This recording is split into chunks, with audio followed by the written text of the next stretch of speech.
Okay, thank you for the prayer, Holly. That was a great introduction to Amrito, who is going to speak to us, meeting ourselves as we are in this moment. As I said, she's new to us. She's a certified spirit coach, yoga, meditative teacher. She's bringing clarity and love to help people across their access their truth and an uplifting and safe environment. She's co-director and teacher with her husband of the Center for Spiritual Development, facilitating people in embracing the wholeness of their divinity and humanity, fitting into our spiritual practice precisely. For more than 25 years, she's been teaching yoga and meditation, and since 2008 has been serving others through one-on-one spiritual coaching. So she has been introduced to us by her beloved Evelyn, and I will turn it over to Amrito. Take it away. Hello.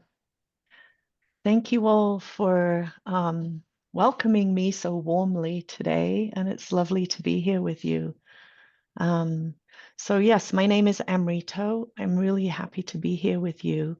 And I'd like to begin with an experience and go right into a meditation.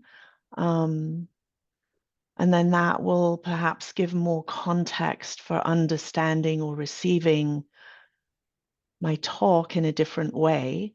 Um, Maybe with the meditation, we can get out of our minds and into our hearts and let go into presence. So let's just play. I invite you to close your eyes.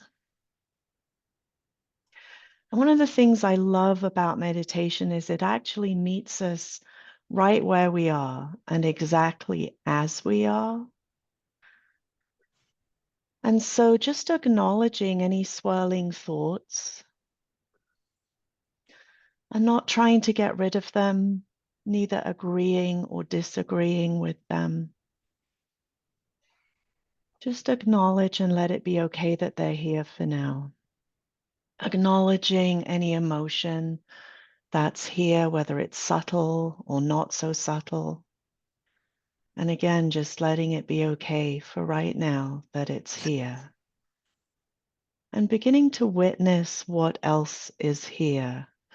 And for me, witness means to notice what's here without engaging with the ego mind's labels and interpretations and judgments and commentary, interpretation of what's here. And that doesn't mean the ego mind won't offer it. And it doesn't mean we need to try and make that stop. We can just include that in the witnessing as well. A little bit like if you were standing on the banks of a river, watching a river flow by, and you saw a stick floating by.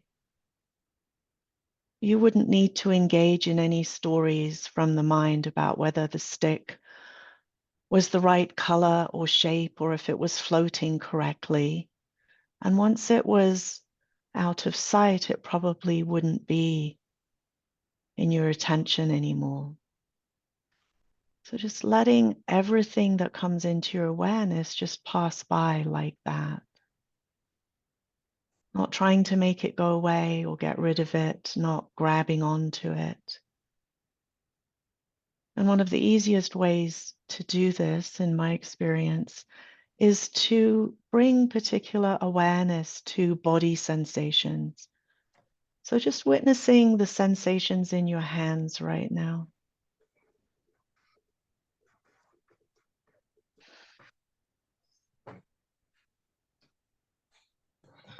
And witnessing the sensations in your face.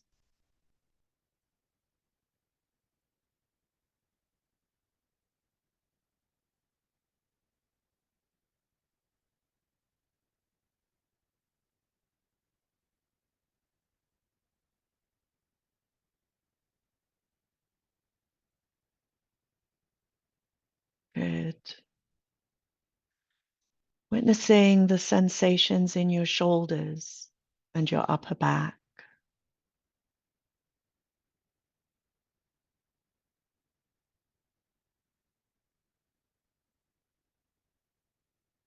And whatever else is arising in your awareness, whether it's a sound, a different sensation, a thought, emotion, taste, smell, whatever data is coming in through the senses, just include it in the witnessing.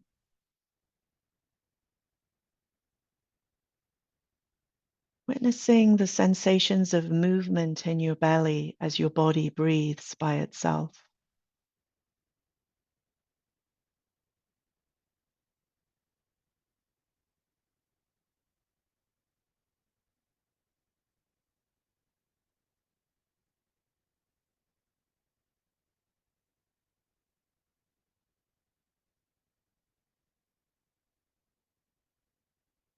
Witnessing the sensations in your mid-back behind your heart. And as you turn inward to now and witness the experience, the right now felt sense experience of your body, perhaps you notice some relaxation. Perhaps you notice that underneath whatever else is going on, there's a peace in the center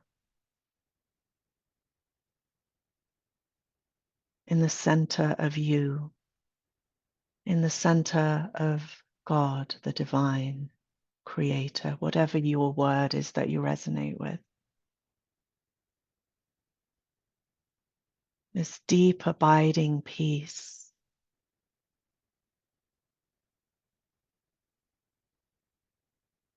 And as you bring awareness to this deep peace at the center of this moment, of the center of the truth of you,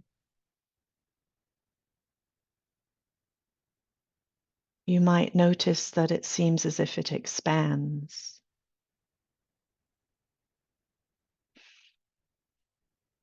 It might seem as if the scale of everything else, concerns, thoughts,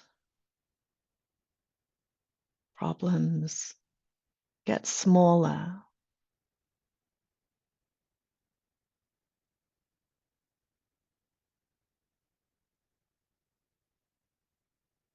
And perhaps you notice that here at the center, where this deep abiding peace is, that love is also here, clarity is also here. Witnessing the sensations in your lower back.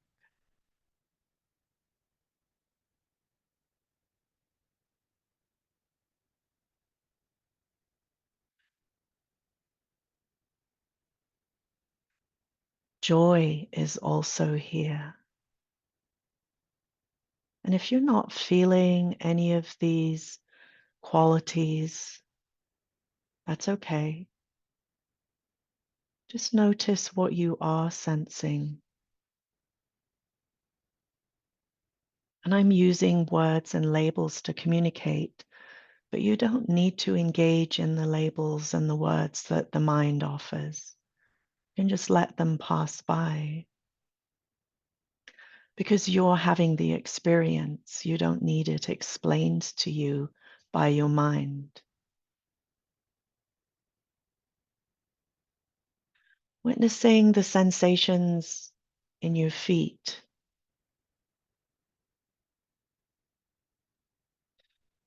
See if you can notice the difference between thinking about your feet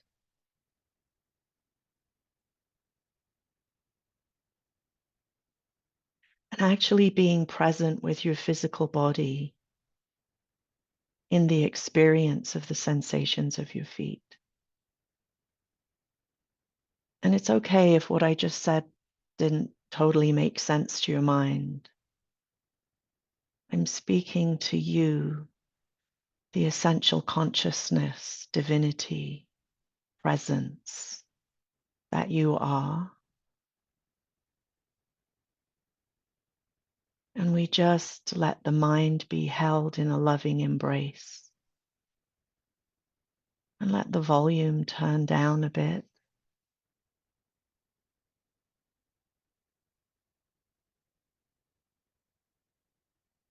And witness the sensations in your jaw.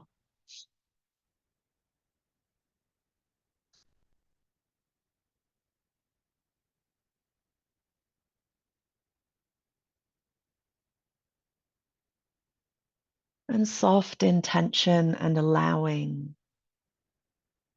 imagining or witnessing a beautiful waterfall of divine light pouring in from above as an energetic representation of this yes to conscious connection in Creator. Yes to this infinite love and total acceptance and support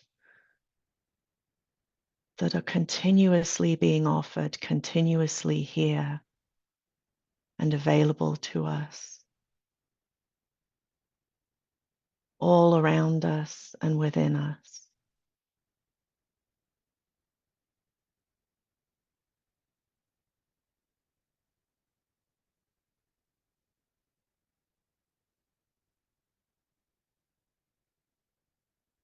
Good.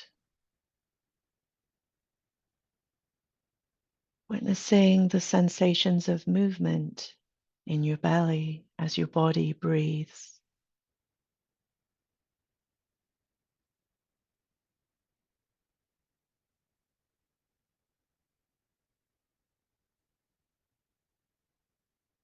Good.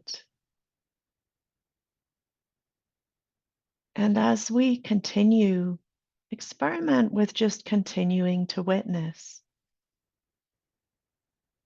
As you let your breath gently deepen,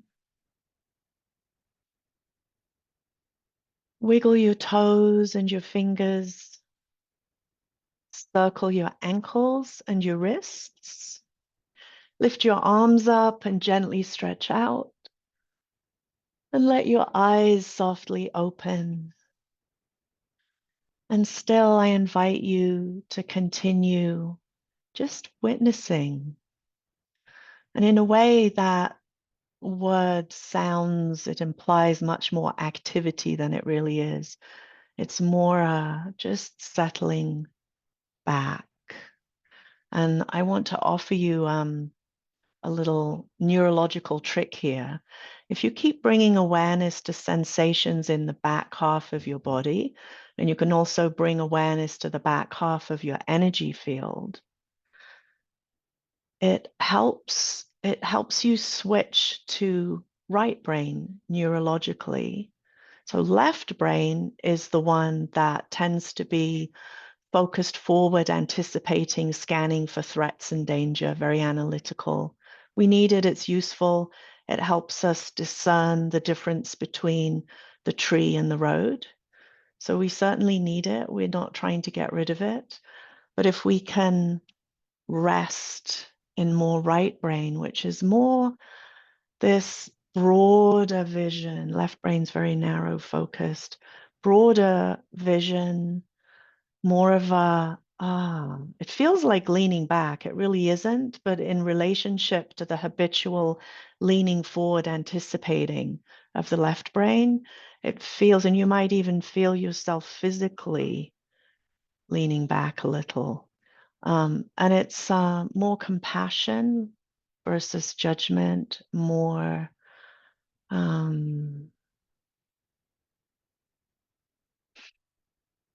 embracing, more connected to the heart, to spirit, to consciousness. So one of the things I love about that trick is that and we actually use it in pretty much all cultures, I think. When someone's upset, we tend to just put a hand on their back. And it's a way of, we we're not conscious that we're doing it usually, and they're not conscious that it's happening, but it's just bringing a little attention to presence to the back half of the body, and it helps them make that shift. Yeah, and so the mind is always focused in the future and the past. I often refer to it as ego mind because there are different aspects of mind. Future, past, it's not capable of actually being just here in the present. Even when it's giving commentary about the present moment, its commentary is based on past and future. So what I wanted to play with today is I notice with a lot of us that are sensitive to energy, perhaps empathic, perhaps you've understood yourself as a highly sensitive person even, or you're intuitive. We've been working with spiritual awareness for a while in different ways, whatever our paths are. We often get to a place where we are doing our best to be compassionate with other people and with their stress and anger and outbursts and behavior. And we can struggle. We're trying so hard, but it can be really difficult. And in some situations it's easier. We do a little better, but lots of situations we struggle. I know I do. And what I've come to realize is that we're skipping a step. We're skipping bringing compassion to ourselves and compassion to how being present with and bringing compassion, acceptance, non-judgment to how we're feeling in the moment and our emotion. So often what will happen is someone's having a reaction, an outburst, there's something, and we immediately generally get pulled into, we're in this discomfort with it, but instead of being present with the discomfort where things shift, I'll come back to that in a moment, the pattern for most of us is we focus externally on what the ego mind perceives as the source of the problem. That person is stressed or that person shouldn't be doing that. And then we're problem solving. And maybe it's nothing to do with another person, maybe it's the situation. But let's focus on people because that's often where we have trouble with. We're trying to feel compassion for the other and having varying degrees of success. So if we can turn what if we really understand what we're doing in that scenario, the pattern is person X is upset, stressed, angry, whatever it is. Maybe it's at me, maybe it's not. But I'm now seeing that as the source of the issue and I'm trying to problem solve. Maybe maybe I'm offering them an alternative perspective. Oh, I understand, but maybe it's not as bad as you think. Maybe something good will come out of this. Or if it's my partner, maybe I'm less patient and I'm saying, why do you have to be so stressed all the time? Just chill out. But my focus is on trying to change the externals. And my conscious mind is saying it's because I want them to feel better. But really, if I look a little deeper, it's because I'm so uncomfortable with their stress. But let's look a little deeper. Is that true? No, I'm uncomfortable because of my stress response to their stress. Does that make sense?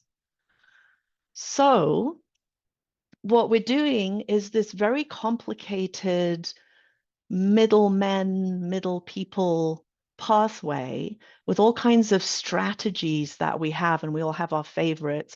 Some of us try to convince somebody not to be upset. Some of us will plead with them. Some of us will. It's all attempts to manipulate and control somebody else's choices, behavior, so that they will feel better, so that I can feel better, right? Have you noticed that it doesn't work very well? Occasionally there's some improvement, but there's no consistency. And as soon as you get one person kind of more calm and peaceful, there's somebody else, whether it's in your environment or on something you're seeing through one of your devices, or there's something going on. And so let's skip all those middle people and let's drop all that efforting, which is, what is that? That is fighting with what is. We're disagreeing. We're saying this shouldn't be as it is, right? We're not usually consciously saying that, but we're reacting that way, and our bodies feel it, our emotions are letting us know, and we are trying to get away from the emotion. And perhaps we've already learned that the place of, or let's say it another way, what are we really wanting in that moment? If we go underneath, there's these layers. I want that person to stop yelling. I want that person to be happy. I want them to feel better. I want the situation to be different so that they can feel better, so that I can feel better. And when I feel better, what will I have? Oh, I'll have peace, love, clarity, joy, all the yummy qualities or frequencies that are just my true nature. And where are they? They are right here in the center of this moment, in the center of me, in the center of God. So where do I need to be to let myself in on the conscious experience of it? I'm saying it very specifically that way because the bigger truth is I can't actually ever get away from it. I can't get away from this moment. I can go on a journey in my head, but I'm actually still here. And I think my sense is this fits with your view, is that it's the truth of what we are. We can't get away from the truth of what we are, the light, the consciousness, the divinity, the peace, the love, the joy. This is our true nature. And we have this humanity that we get to play with and see, how can I embody and infuse the vastness, the bigger truth of what I am into this magnificent physicality that I'm gifted for the duration of this lifetime. And let that lead, and just include the ego mind in the witnessing. Notice when I'm letting it take over, and make a different choice. So as we turn inward, so let's make this experiential. Just for a moment, don't go to the most upsetting thing in your life. Choose something easier so that you can imagine having a different experience with it. Because what we're really doing is we're saying, instead of trying to change what's out there, I'm changing my experience of it, not by trying to feel different than I feel, because in that, I'm rejecting part of what is. The way I'm feeling in this moment is part of what is in this moment, right? So if I'm feeling stressed, tense, upset, frightened, angry, sad, whatever it is, that's part of what is. So if I want to let myself in on the conscious experience of what's also here at the same time, undiminished, unchanged, the peace, the clarity, the joy of presence in the divine, presence in the divinity that we all are. I can't get to it as if there's somewhere to get to, because it's here, by trying to get away from another aspect of what's here. So if I turn inward to now and just witness what's here. So think of a situation that you have recently found a little stressful, a little something. Again, nothing massively disturbing, just a little something. And close your eyes and just you have that in your mind, your awareness, and take your attention just in bringing it up. You probably have an emotional reaction. It's probably not as subtle as when it first happened, but it's here. And there's probably a physical reaction as well, a slight tension in your body somewhere. So now that you've conjured it using that scenario, kind of let the scenario be 20 feet out in front of you so it's not in your face. And take your attention off the scenario, off the externals. Turn inward to now and acknowledge the emotion. Now, a lot of people get tripped up here because we're in the habit of thinking being present with your emotions is being present with the story of the why of the emotion. That's just bait from ego mind to distract you from presence. And it's fine, but just include it in the witnessing and witness the emotion just as emotion. You don't even have to have an accurate label for it. But if it sounds like something like, I feel that they shouldn't, that's not an emotion, that's just a story. So acknowledge it, let it go, and turn inward a little more right now. Acknowledge the emotion. And just feel where you feel in your physical body. Where do you feel the physical sensation of that emotion in your body right now? And it's not important to label it accurately, but a physical sensation might feel constricted, it might feel heavy, it might feel prickly. Doesn't matter what it is. The mind is so convinced that the emotion is a story. Even a story about energy is a story. Even a story about color is a story. Those of you that are more intuitive or psychic. So just noticing the physical sensation of it and where that is in your physical body.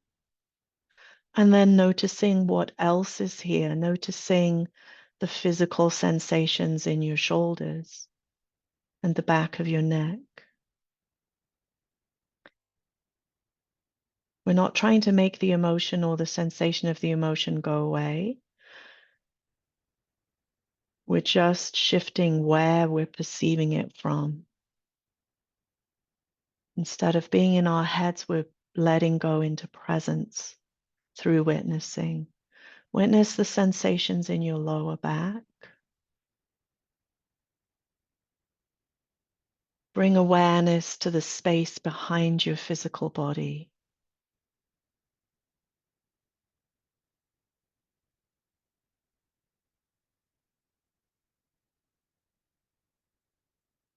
Good. Witness the sensations in your feet.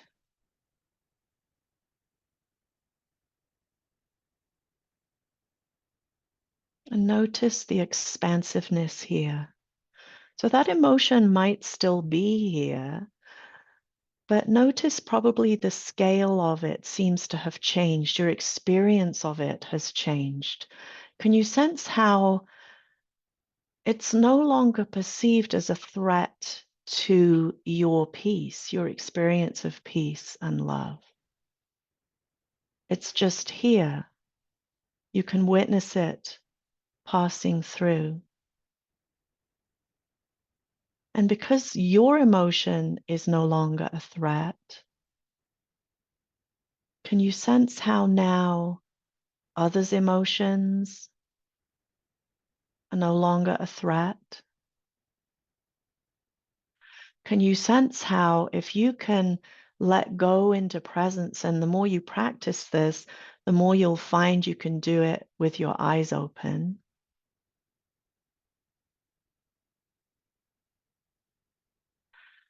You can hold that emotion in the light, and you can listen to what ego mind is saying about it without joining ego mind's perspective and believing it. Similar to how you could listen to a little child that's maybe terrified because someone's told that child that the sky is going to fall in tomorrow. You can listen to their story and have compassion for their experience of suffering without joining them in believing the story and without fighting with the story. You can just listen. So as you listen to your ego mind's story in this way of the emotion, often what it's saying is something that on the surface is maybe superficial, something about, oh, they don't like me, or I wish they weren't so angry all the time. And if you hold that in the light and just witness it, what's underneath, just listen to that and what's underneath that. And as you do that, eventually or very quickly, what we tend to find is what's underneath is there's no love here, or I can't have peace here. And as you hear those words from ego mind, but you are in the right now felt sense, conscious experience of infinite peace, that's not a threat. In the same way that the threat of the sky falling tomorrow is not a threat, it's a story that you can just let pass by. Good. So I invite you to play with this on your own, continue on your own, and just let go of that scenario now. But maybe you also got an insight, a different perspective of the other in that scenario. Because when we change our experience and we're no longer seeing our own emotions as a threat, we're tending to see the other through very different eyes because we're looking through the eyes of presence, wholeness, peace, clarity, compassion. And that's very different from trying to be compassionate, which is actually an act of violence to ourselves. And I am over time, so I will pass it to Kyle to music. Thank you, everyone.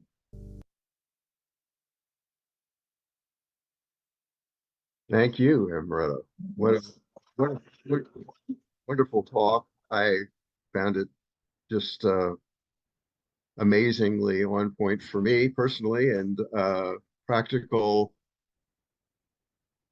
descriptions of things we can do to get what I think we all want. And it was unique and most appreciated. Thank you. Glad you could come.